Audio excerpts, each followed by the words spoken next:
మీకు జయలలిత గారితోని చాలా అద్భుతమైన సాన్నిహిత్యం ఉంది.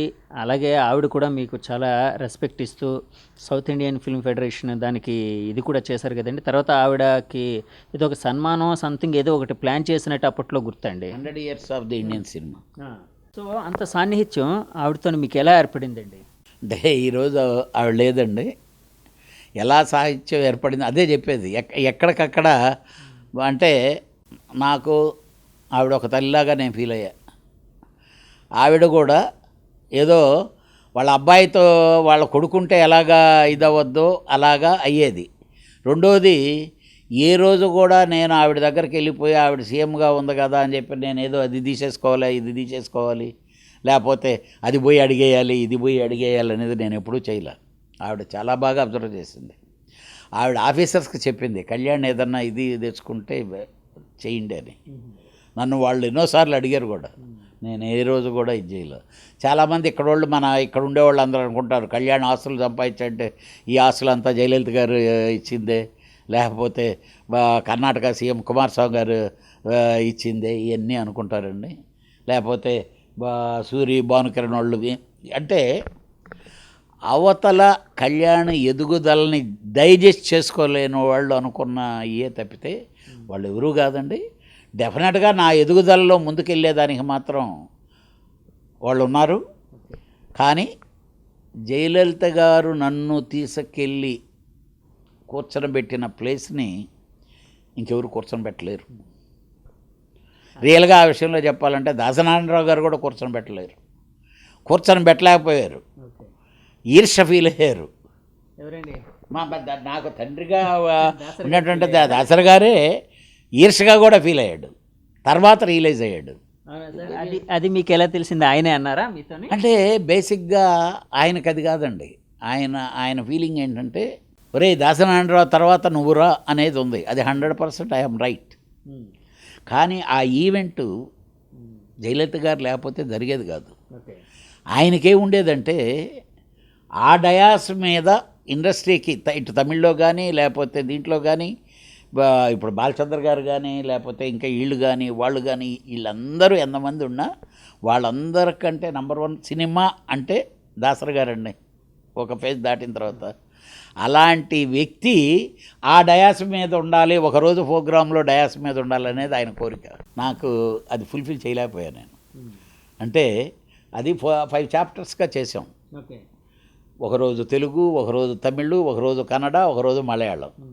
అన్నీ అయిన తర్వాత final day with president of India, అన్ని స్టేట్ల సీఎంలు లేకపోతే వీళ్ళు ఆ డయాస్ మీద ఉండాలనేది మా గురువు గారి కోరిక.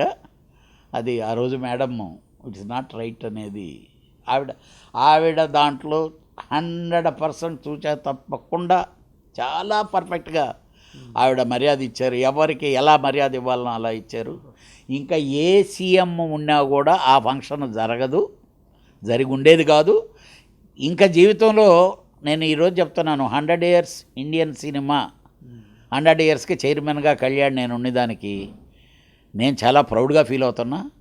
150వ సంవత్సరం ఉంది జరగదు, 200వ సంవత్సరం ఉంది జరగదు. అదే జరపదామని ఎవరన్నా ప్రయత్నించినా జరగనివ్వరు. ఆ రోజులు వేరు.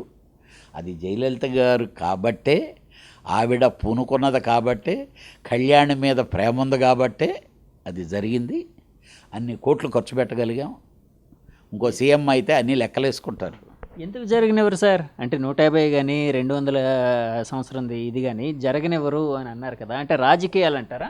ఇదే జయలలిత గారు కానీ కాకుండా ఉండే, జయలలిత గారి సపోర్ట్తో నేను కానీ ఆ ప్రాజెక్ట్ కాకుండా దీన్నే జరగనివ్వకుండా చూశారు కదా.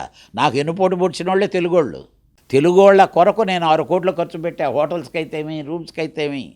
అక్కడే నాగేశ్వరరావు గారికి బర్త్డే చేశా 75 లక్షలు ఖర్చు పెట్టి. ఆయన తెల్లారి ఫంక్షన్కి ఉండలా. అంటే ఇది జరగనిచ్చినట్ట జరగనివ్వనట్ట? అక్కడ జయలలిత గారు కాబట్టి నేను వెళ్ళి చెప్పా, అమ్మ మా ఊరిలోనే నా కోఆపరేషన్, మీ ఊరిలో వాళ్ళు నీ కోఆపరేట్ చేయకపోతే వాట్ ఈజ్ కళ్యాణ్ అని నేను చూపిస్తానని చెప్పి ప్రతి స్టేట్లో ఆల్ లాంగ్వేజ్ పేపర్స్లో ఫుల్ పేజీలు యాడ్లు వేసి ప్రెసిడెంట్ ఆఫ్ ఇండియా ఆవిడ నా ఫోటో వేసి చూపించింది. ఎవరైనా చేస్తారా? ఏ సీఎం అయినా చేస్తారా? ఆవిడకి నేను జీవితంలో ఆవిడ బతుకుంటే నేను చచ్చినా నా చర్మాన్ని ఆవిడ చెప్పులు కుట్టించి చేయాలి, ఆవిడ నా చేసిన దానికి. చాలామంది ఇష్టపడ్డారు. ఈడేంటి అసలు 100 అంటే ఈ రోజైనా మీరు గూగుల్లోకి వెళ్ళి చూడండి, ఆ డయాస్ మీద కళ్యాణ్ గారు కూర్చోవటం ఏంటి, జయలలిత కూర్చోవటం ఏంటి, ప్రెసిడెంట్ ఆఫ్ ఇండియా కూర్చోవడం, ప్రతి ఒక్కరికి కళ్యాణ్ గారు కూర్చోవటం ఏంటి, మేము కూర్చోలేకపోయామనే ఫీలింగ్ కూడా కాదు.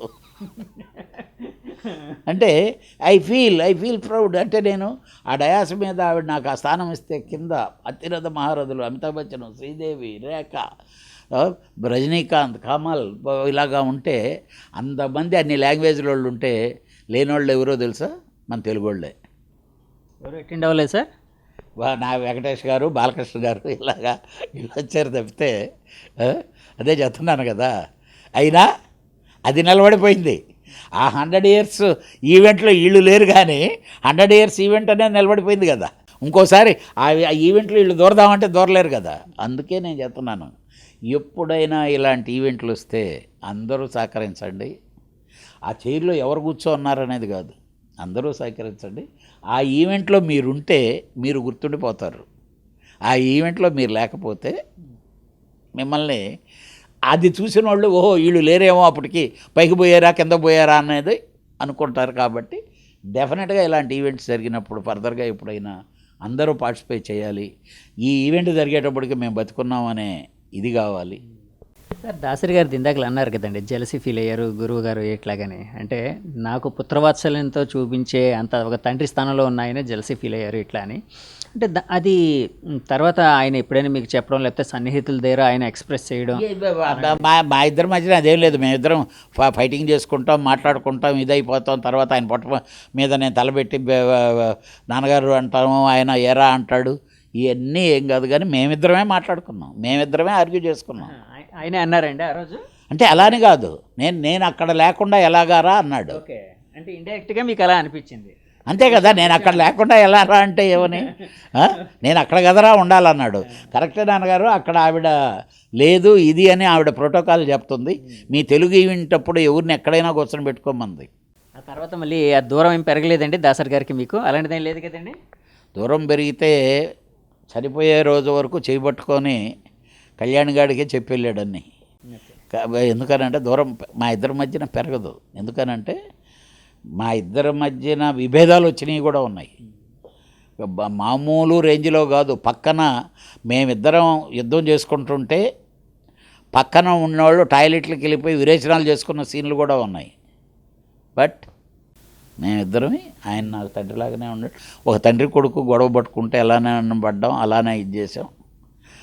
ఆయన పెద్ద కొడుకుగా ఆయన చివరి ఈ భూమి మీద ఉండేంత వరకు నా డ్యూటీ నేను చేశాను. సార్ అలా